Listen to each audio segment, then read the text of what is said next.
Assalamualaikum warahmatullahi wabarakatuh, sahabat tani Indonesia. Bertemu lagi dengan Abeng 1983, channel yang beredukasi di bidang pertanian dan perkebunan, dengan tujuan untuk memberikan sedikit kontribusinya kepada para petani di Indonesia dalam segi perkembangan terupdate, info-info terupdate terkait pertanian di Indonesia, sehingga nantinya bisa sedikit berkontribusi untuk kemajuan pertanian di Indonesia. Pada video kali ini saya akan menampilkan video teknik gampang ataupun mudah membuat bibit unggul pada tanaman pala. Kenapa tanaman pala? Pada video saya sebelumnya sudah saya sampaikan bahwa pala itu saat ini dibutuhkan di Indonesia maupun di luar negeri. Kebutuhannya masih tinggi, harga jualnya masih tinggi, di atas 50 ribuan per kilonya. Sementara ketersediaan buah pala sendiri di Indonesia itu masih sangat sedikit ataupun minim, ya sekitar 30-40% lah masih ketersediaannya dibandingkan kebutuhan. Kenapa? Ya karena memang petani yang menanam pala ini masih sedikit. Oleh karena itu kita akan mencoba untuk menampilkan bagaimana sih cara pembibitan yang unggul atau yang lebih baik daripada dengan menanam langsung dari biji pada tanaman buah pala ini. Untuk itu sahabat tani, mari kita saksikan videonya. Kita akan mempraktekkan teknik pembuatan bibit sistem sambung pada tanaman buah pala. Sebelum kita melakukan penyambungan, ada beberapa bahan dan peralatan yang kita perlukan untuk kegiatan ini, yaitu diantaranya plastik sungkup, pisau cutter ataupun pisau kecil, lakban, dan gunting pohon, gunting tanaman ya. Ini peralatan, ini plastik ya, plastik sungkupnya. Ini yang agak tebal kalau bisa ya, yang ukuran setengah kilo supaya dia nanti agak tegang. Kemudian karet gelang juga. Nah ini pisau cutternya ataupun pisau kecil. Ini harus tajam dan dan steril. Nah ini lakban. Lakban ini yang polos bening, ukuran berapa nih, 1 cm lah lebih kurang ya. Nah ini pisau solid, ini gunting pohonnya. Ini plastiknya harus agak tebal ya, supaya nanti begitu dibuat sungkup dia agak jegang ataupun tegang ya. Kemudian ini karet gelang untuk mengikat sungkup nanti ya, karet gelang. Nah ini bahan yang kita perlukan sahabat, yaitu batang bawah itu dari pohon yang sudah kita tanam bijinya. Ini lebih kurang usianya 3-5 bulan ya. Dari pohonnya ini kelihatan segar ya, tidak boleh pohon yang tidak sehat, yang terserang hama, yang terserang penyakit. Kemudian batangnya ini ataupun pohonnya ini harus lurus dan kuat ya. Jadi kenapa dia usianya harus sudah 3-5 bulan ini, supaya akarnya itu sudah kuat dan cukup nanti untuk menopang batang ataupun mensuplai nutrisi dari tanah, sehingga bisa pertumbuhan dari bibit yang sudah disambung nanti baik. Oke sahabat, ini sekarang kita langsung praktek ya. Pertama batang atas. Ini batang atas juga kita harus ambil dari pohon yang buahnya lebat dan sehat. Kita bersihkan daunnya, sisakan 2 saja di atas. Kemudian kita gunting lebih dari setengah ya, sisakan aja di daun yang 1/4 sisa daunnya ini. Itu untuk fotosintesis ya, nanti daunnya itu supaya bisa pertumbuhan dari bibit nanti baik. Kemudian batang bawah kita bersihkan. Nah kita potong batang bawah ya, jarak antara pangkal batang dengan bagian yang kita potong itu lebih kurang 15 sampai 20 cm ya. Kita potong. Oke, kita potong. Kemudian kita ambil pisau ataupun cutter. Kemudian kita belah. Belah batang bawah dibelah. Dibelah ini lebih kurang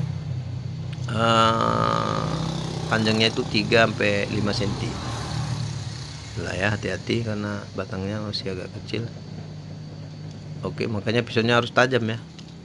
Dan harus steril supaya jangan nanti tertinggal ada benda asing di dalam belahan tersebut sehingga bisa mengakibatkan gagal nanti. Kemudian batang atasnya kita runcingkan, panjangnya itu sesuai dengan panjang belahan. Kalau 3 cm ya 3 cm, ini kita buat 3 cm ya. Oke, cukup. Kita masukkan. Hati-hati ya, jangan sampai patah. Oke, baru kita ikat dengan lakban. Sebenarnya ngikat ini bisa juga dengan plastik biasa ya, tapi agak ribet kalau plastik. Nah, kalau lakban ini dia udah merekat ya, karena udah punya lemnya. Itu nggak masalah lemnya itu. Nah, jadi kita tutup sampai tidak ada ruangan yang bisa membuat benda asing bisa masuk ke area sambungan. Karena apa? Karena kalau ada benda asing ataupun bisa masuk air ataupun masuk debu ataupun masuk tanah, itu pasti itu gagal bibitannya. Oke, cukup. Oke, udah rapat pokoknya ya. Oke. Kemudian kita ambil sungkup, ini bagian terakhir. Nah, plastiknya ini kita balik ya supaya dia jadi lebih ngembang. Kalau kita balik, kalau dia nggak dibalik kan lepes. Apa fungsi sungkup ini? Yang pertama untuk mengatur suhu supaya tetap rendah di dalam ruangan. Jadi bibit sambungan ini memerlukan suhu yang lembab ya. Jadi supaya pertumbuhan tanaman nanti bagus ataupun bibitnya ini jadi. Jadi ketersediaan air di dalamnya itu cukup gitu. Yang kedua yang pasti untuk menghindarkan hama, menghindarkan serangan hama ya. Oke, masuk ya. Kemudian kita ikat tuh dengan karet yang sudah kita masukkan sebelumnya di polybag. Ikatkan, gelangkan di polybag tuh. Simple, gampang, mudah ya sahabat. Selesai. Oke, ini sahabat, jadi udah selesai pekerjaannya ya. Tinggal kita tunggu lebih kurang 45 sampai 60 hari baru bisa kita buka sungkupnya. Di situ nampak nanti. Nah, ini sahabat, bibit yang sebelumnya sudah kami sambung ya. Yang ini usianya ini udah lebih kurang 50 hari. Sudah tumbuh daunnya, ada juga tumbuh cabangnya. Ini kita buka lakbannya ya. Kita buka, kita lihat nih sambungannya. Kalau dia seperti ini tanamannya, ini sudah berhasil. Sudah berhasil, sambungannya udah nyatu. Kita lihat.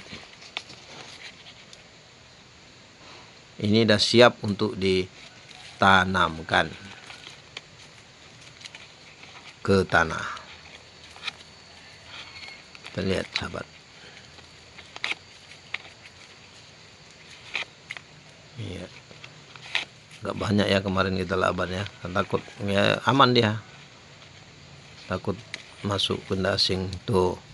Lihat sahabat. Itu. Nah, sangat cantik ya menyatunya. Yang satu lagi ini sama, kita lihat. Ya, ini malahan daunnya lebih lebar nih, lebih banyak lagi. Ini mungkin usianya jauh lebih lama ini. Mungkin ini sekitar 60 hari.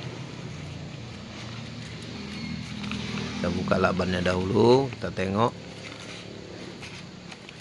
sambungannya.